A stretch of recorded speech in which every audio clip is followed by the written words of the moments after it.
It was a calm Saturday afternoon in a small Midwestern town, the kind of day where nothing much seems to happen. The sun hung high in the sky, casting long shadows across the parking lot of the local gas station. Cars pulled in and out. People filled their tanks, grabbed snacks, or just stopped by to stretch their legs during road trips. Life felt predictable until it wasn't. Frank, a 65-year-old retired Marine Corps veteran, stood next to his old pickup truck, refilling the tank. He had lived in this town for most of his life and knew almost everyone who passed through. With his weathered hands and steady gaze, Frank carried himself with the quiet confidence of someone who had seen more than his fair share of tough situations.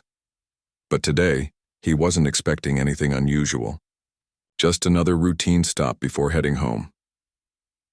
As Frank leaned against his truck checking the numbers on the pump, he noticed something odd near the entrance of the gas station.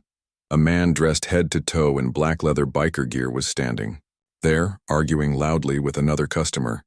His voice boomed over the hum of idling cars and distant chatter. From what Frank could gather, the argument was about parking spaces, a trivial matter that shouldn't have escalated so quickly. The biker was tall and broad-shouldered, with tattoos running down his arms and a scowl etched onto his face. He gestured wildly as he spoke, clearly agitated. The other customer, a younger man holding a soda bottle, looked uncomfortable but tried to keep his cool. "It's not worth it," the younger guy muttered, backing away slowly. But the biker wasn't done. He shouted one last insult before revving the engine of his motorcycle and speeding off toward the exit.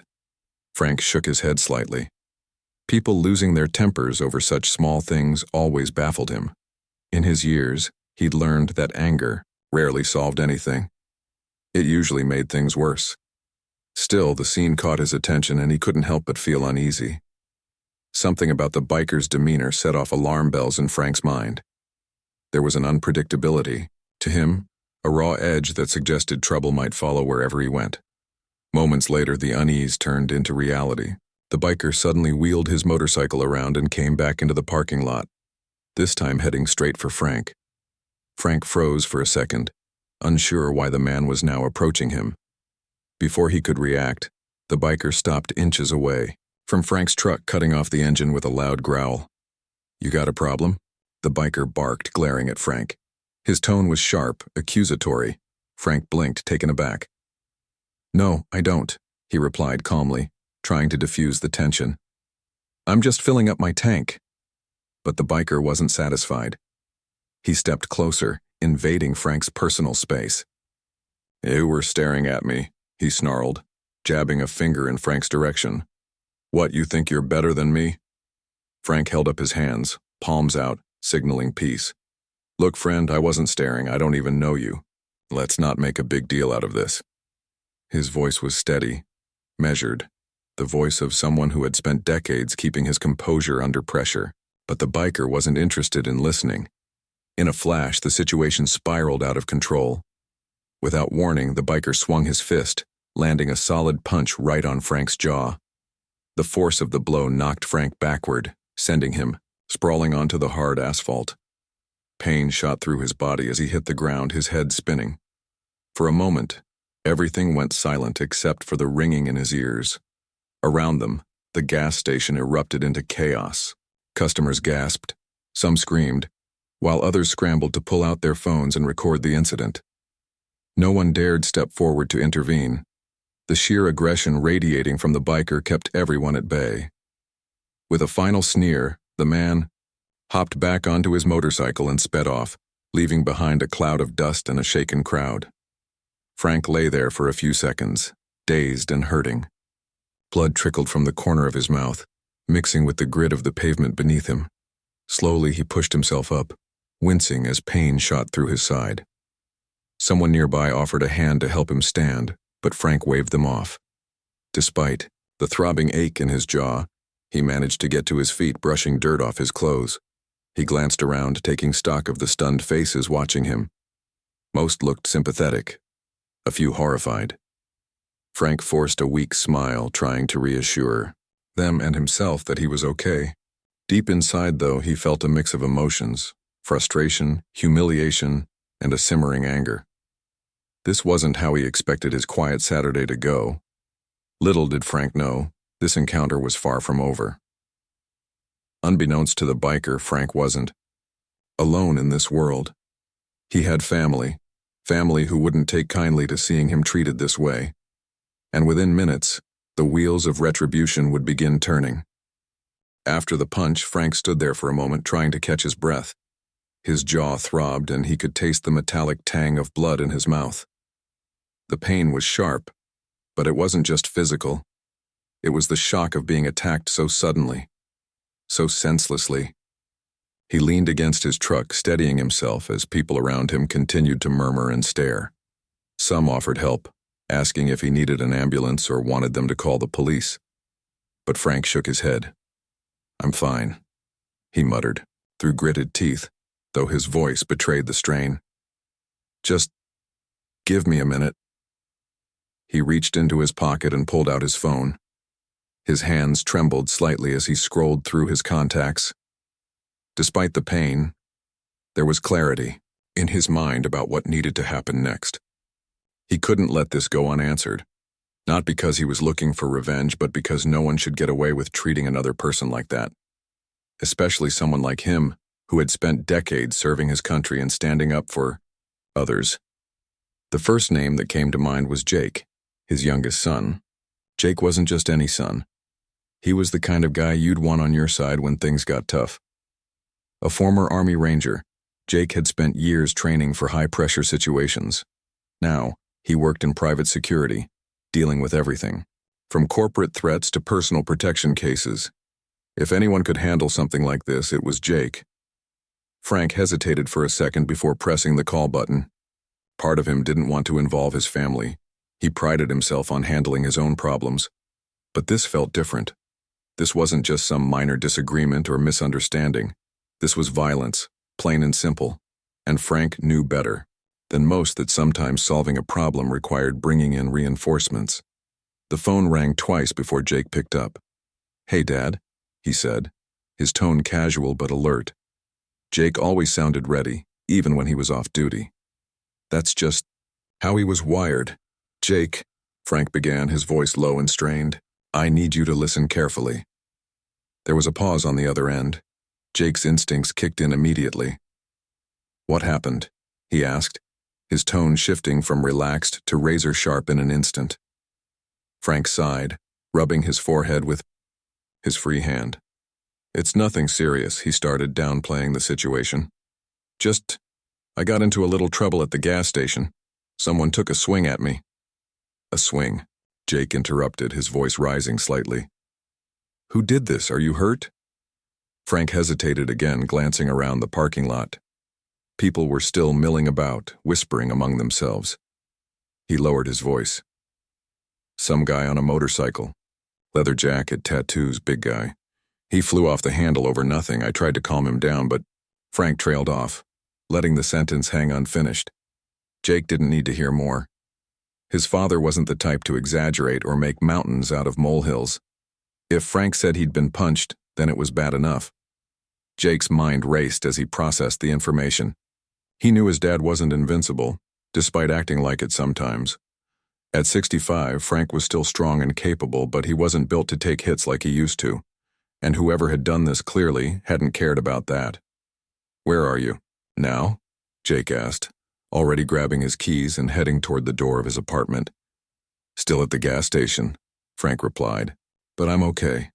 Really, Jake, I don't want you worrying too much." "Too late for that," Jake shot back, his voice firm. "Stay put. Don't move. I'm coming."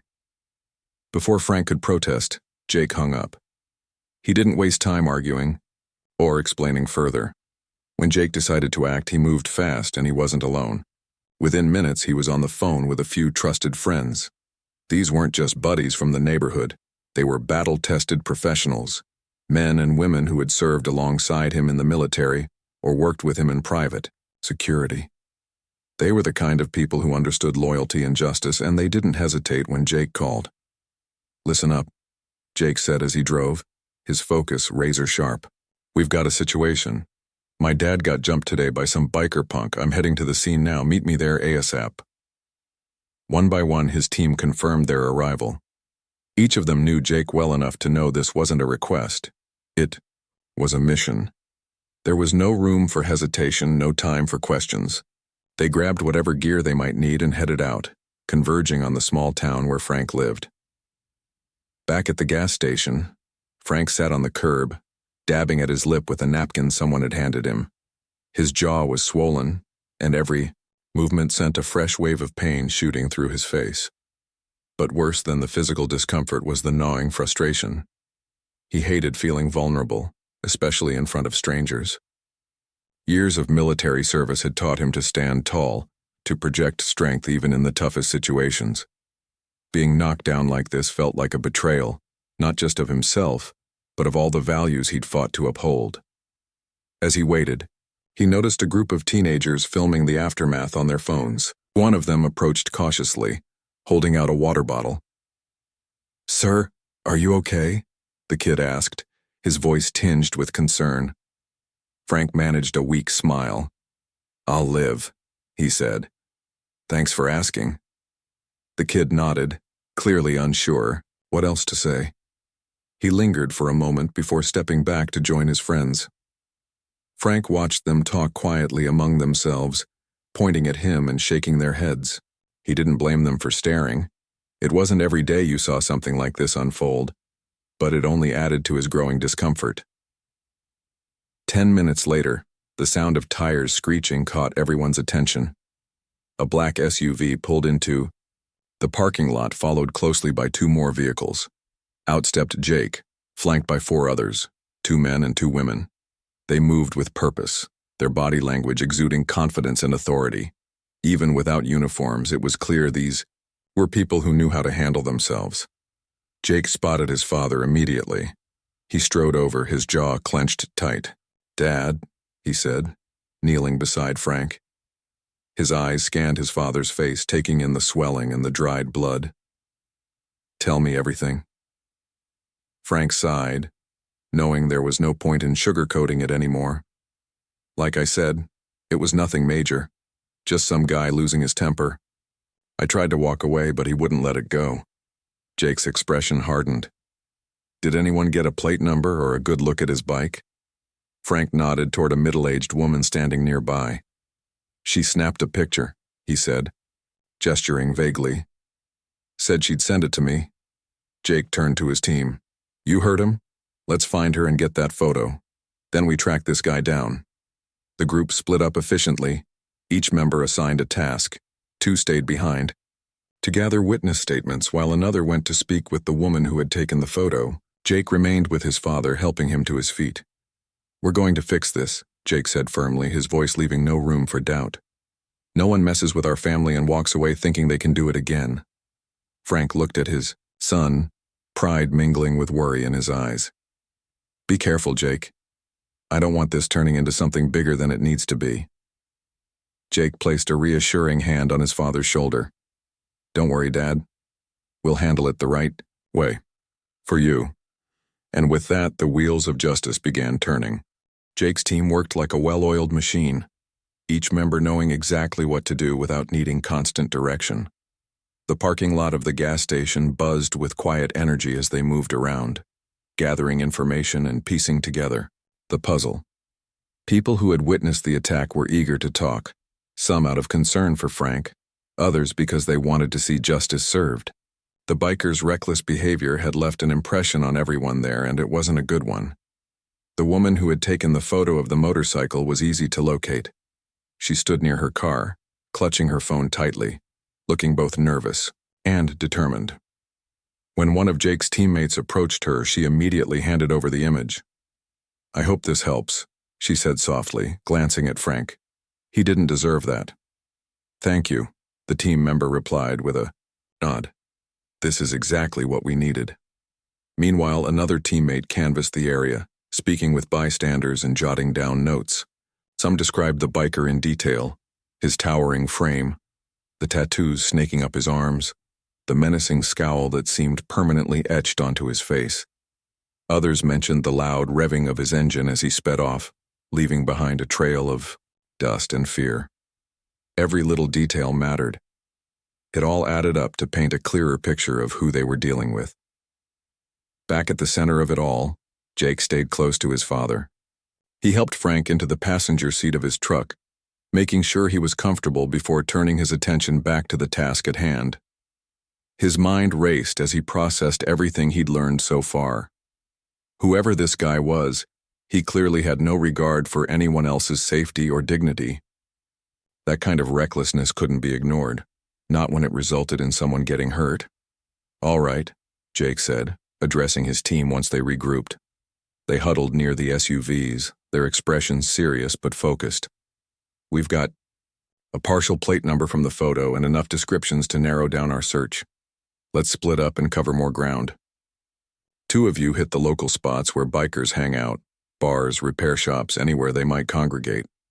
1 of you run the plate through your contacts at the station, see if we can get a name and address. The rest of us will stay here and keep digging for leads." His instructions were clear and concise, delivered with the calm authority of someone used to leading under pressure. No one questioned him. They trusted Jake implicitly. Within minutes, the group dispersed, each member heading off to fulfill their assigned role. Jake turned to his father again, crouching beside the truck. "How are you holding up?" he asked, his voice softer now, tinged with concern. Frank gave a small shrug, wincing slightly as pain shot through his jaw. "I've been better," he admitted with a faint smile. "But I'll live. You don't need to worry about me right now." "I'm not worried," Jake replied, though his furrowed brow suggested otherwise. "I'm just angry. Nobody should treat another person like that. Especially not you." Frank reached out and placed a hand on his son's shoulder. "I appreciate that, Jake. But remember, we're not looking for trouble. We're looking for answers." Jake nodded, understanding what his father meant. This wasn't about retaliation or revenge. It was about accountability. If they could find the biker and make him understand the consequences of his actions, that would be enough. Still, Jake couldn't shake the anger simmering beneath the surface. It wasn't just about the punch, it was about the disrespect, the senselessness of it all. And deep down he knew his team felt the same way. As the afternoon wore on, the pieces began falling into place. One of the team members returned from a nearby bar, reporting that a man matching the biker's description had been seen earlier that day. He hadn't stuck around long, but according to the bartender, he often frequented a dive bar on the outskirts of town. Another lead came from the license plate photo. A partial match had been found, linked to a registered motorcycle owner with a history of minor infractions. It wasn't much, but it was enough to move forward. By the time the sun dipped lower in the sky, casting long shadows across the parking lot, Jake and his team had a solid plan. They knew where to look and how to approach the situation. But before they made their next move, Jake gathered everyone for a quick briefing. "We know where this guy likes to hang out," he said, his tone steady but firm. "We also have a name, enough to ID him if we spot him. Remember, we're not going in guns blazing, we're professionals.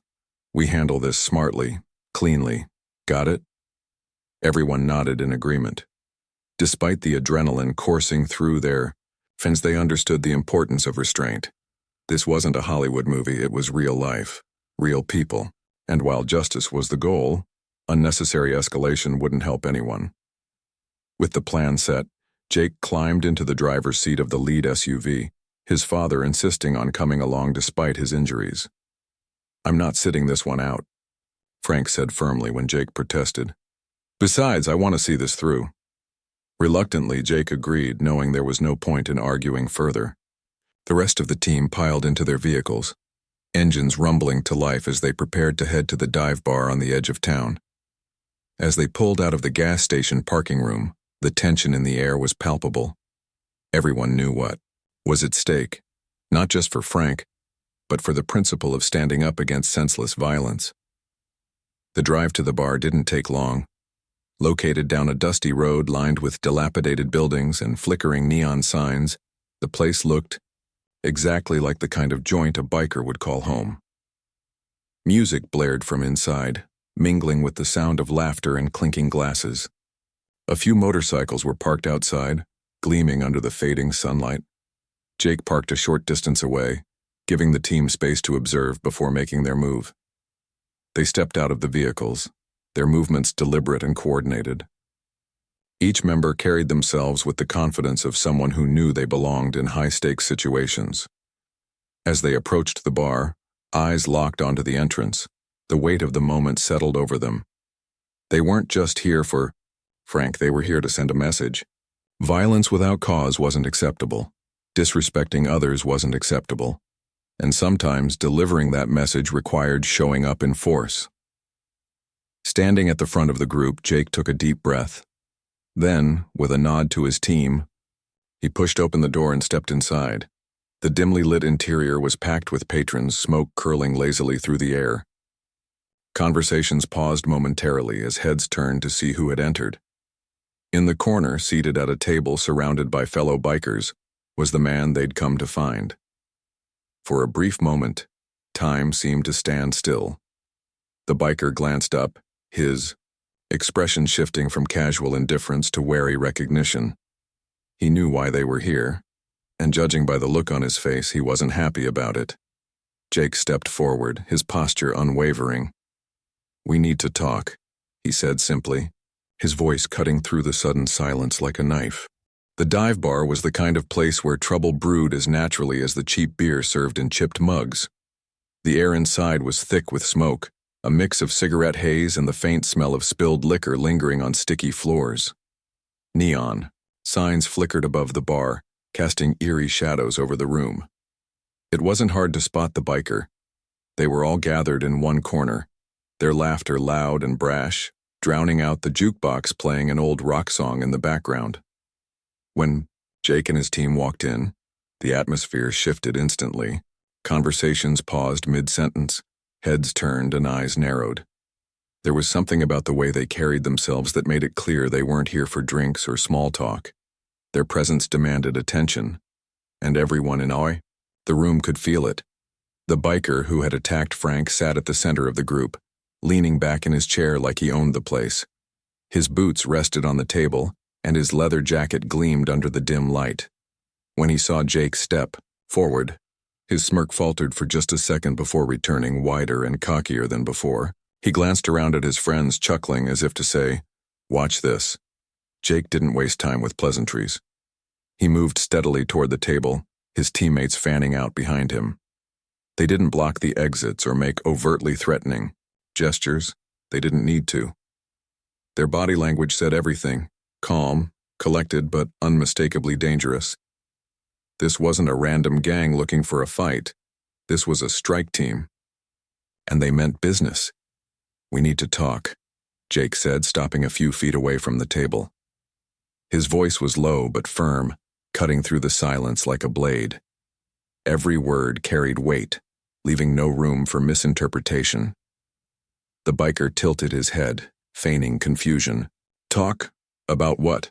he asked, his tone dripping with sarcasm. He leaned forward slightly, resting his elbows on the table. "You lost, buddy?"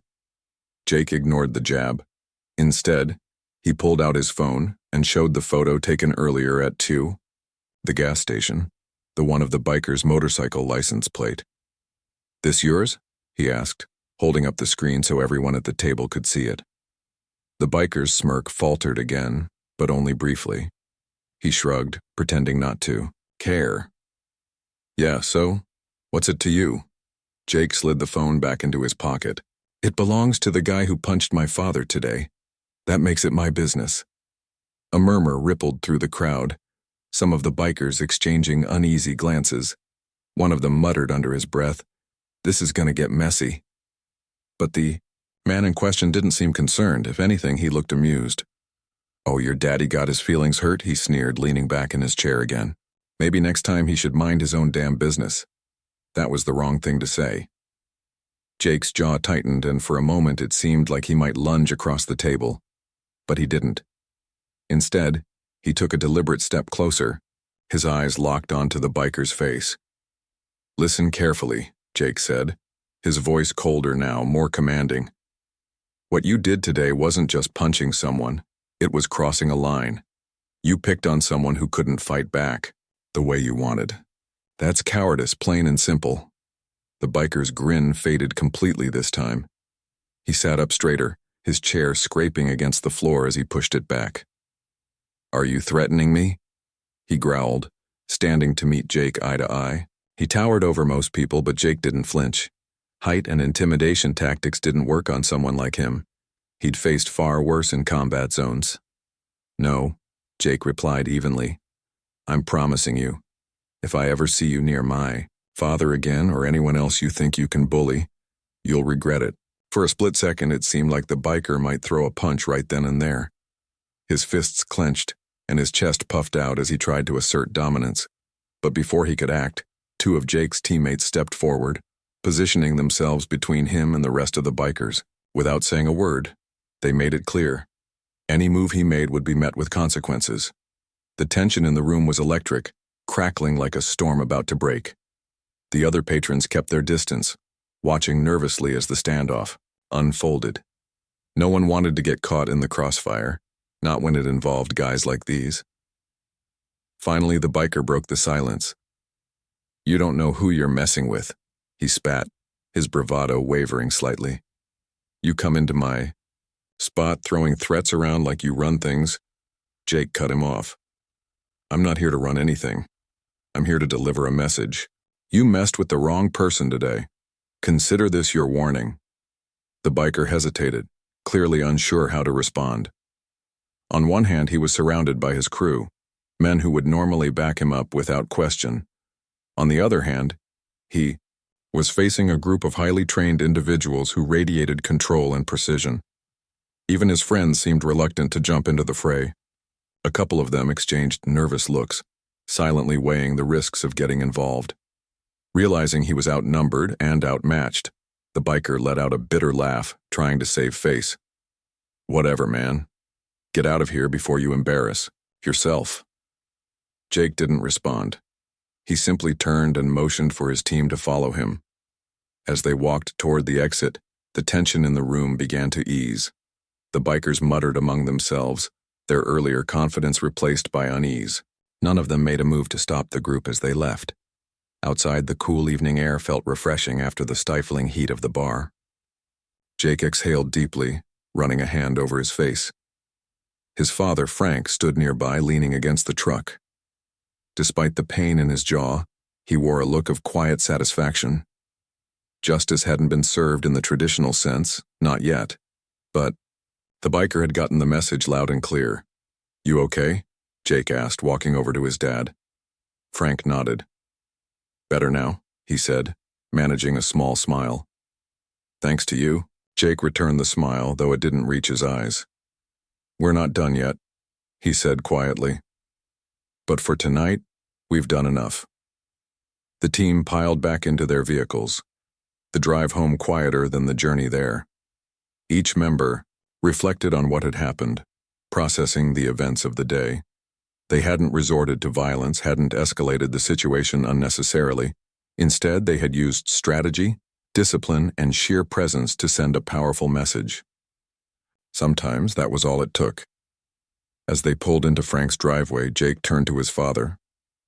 "This isn't over," he said firmly. "If he tries anything again, we'll be ready." Frank placed a reassuring hand on his son's arm. "I trust you, Jake. Whatever happens next, we'll handle it together." And with that, they headed inside, leaving behind the chaos of the day and preparing for whatever came next. The ride back to Frank's house was quiet, the kind of silence that follows intense moments. Everyone seemed lost in their own thoughts, replaying the events at the dive bar over and over in their minds. Jake drove with both hands firmly on the wheel, his knuckles white from gripping it too tightly. His jaw was set, his eyes glued to the road ahead, but his mind was racing. He kept thinking about the biker's smirk, the way he tried to intimidate them even when he was clearly outmatched. It wasn't just arrogance, it was a refusal to acknowledge accountability. And that bothered Jake more than anything. Frank sat in the passenger seat beside him, staring out the window as the small-town streets rolled by. The swelling in his jaw had gone down slightly, but the pain was still there, a constant reminder of what had happened earlier that day. Despite everything, he felt a strange sense of relief. For the first time since the attack, he didn't feel powerless. Having his son and his team step in had made all the difference, not because they were looking for revenge, but because they showed him that he wasn't alone. Justice, even if imperfect, was within reach. When they finally pulled into the driveway, the rest of the team parked behind them. No one got out immediately. Instead, they stayed in their vehicles waiting for Jake to give the signal. They weren't just leaving yet. They needed to debrief to make sure everyone was on the same page moving forward. This wasn't the kind of situation you could walk away from without tying up loose ends. Jake stepped out of the truck, motioning for the others to gather around. They formed a loose circle near the front yard, under the dim glow of the porch light. Frank stood off to the side, leaning against the hood of the truck. He didn't join the huddle, knowing this part was for Jake and his team to handle. Still, he listened intently, catching snippets of their conversation. "All right," Jake began, his voice low but firm. "We sent the message tonight. He knows we're not messing around, but I want to be clear. We're not done here. If he tries anything again, we need to be ready." One of the team members, a wiry woman named Lisa, nodded. "Agreed. We can't let him think tonight was just a bluff. These types thrive on fear and intimidation. If we back off now, he'll see it as weakness." Another member chimed in, a burly guy named Tom. "What's the plan? Do we involve the cops or do we keep handling this ourselves?" Jake hesitated for a moment, weighing the options. Involving law enforcement would mean filing reports, dealing with paperwork, and possibly dragging Frank through a lengthy legal process. While it might lead to formal charges against the biker, Jake wasn't convinced it was the best route. The justice system moved slowly, and there was no guarantee the biker would face real consequences anytime soon. On the other hand, taking matters entirely into their own hands carried risks, both legally and morally. "We don't press charges," Jake said finally, his tone decisive. "But we also don't let this slide. Tomorrow I'll reach out to some contacts at the local sheriff's department. Just enough to flag his name and let them know he's trouble. That way, if he causes problems again, they'll have their eyes on him." The group nodded in agreement. It was a middle ground, a way to ensure the biker faced scrutiny without escalating things unnecessarily. It wasn't perfect, but it was practical. "What about us?" Lisa asked. "Do we stick around or head back to Chicago?" Jake glanced at his father, who gave him a subtle nod. "You guys have done more than enough already," Jake said. "Head back tomorrow morning. I'll stay here with Dad for a few days, just to make sure everything stays calm." There was a murmur of understanding among the team. They trusted Jake's judgment and knew he wouldn't ask them to stay unless absolutely necessary. After a few more minutes of discussion, they dispersed, heading inside to clean up and grab some much-needed rest. Jake lingered outside with Frank, the two of them standing in comfortable silence beneath the stars.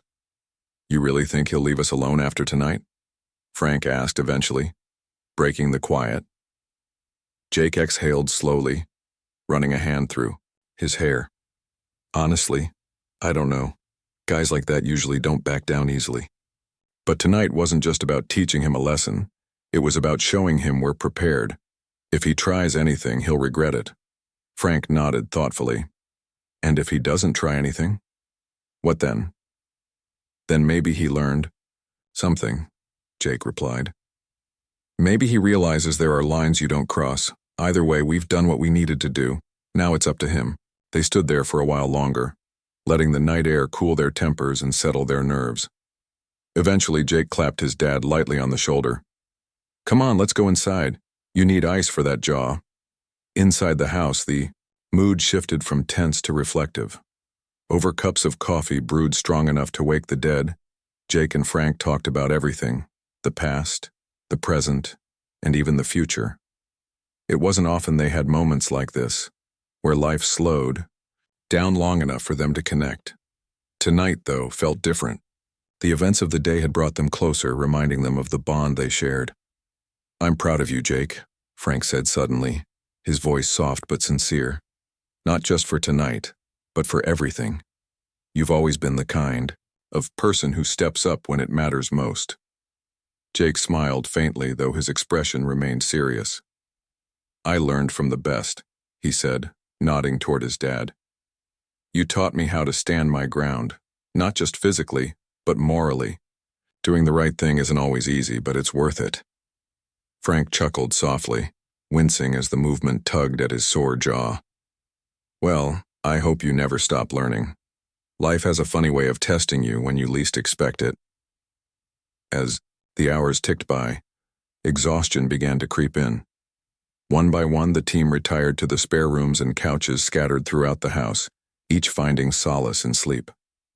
Outside, the world grew quieter, the hum of crickets replacing the earlier chaos. Inside, father and son sat together in the living room, watching old reruns of black and white westerns on TV. Neither spoke much. They didn't need to. The comfort of simply being together was enough. By morning, the house buzzed with activity.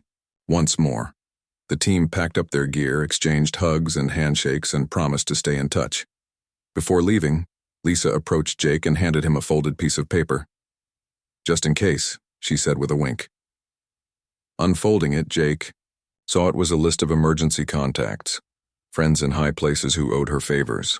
She hadn't said anything last night, but she'd been thinking ahead, making sure Jake had resources if things went sideways.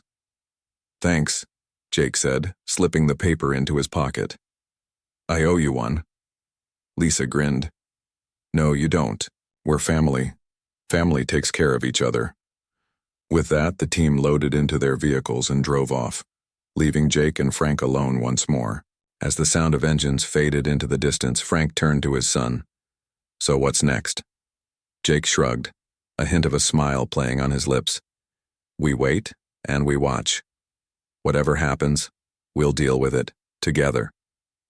And for the first time in days, Frank felt truly at peace. The days that followed were quieter than anyone expected. The biker didn't show his face around town, and there were no reports of trouble at the gas station or anywhere else. It was as if he had vanished into thin air. Or maybe he'd finally gotten the message loud and clear. Either way, life in the small Midwestern town returned to its usual rhythm. Calm, predictable, and uneventful.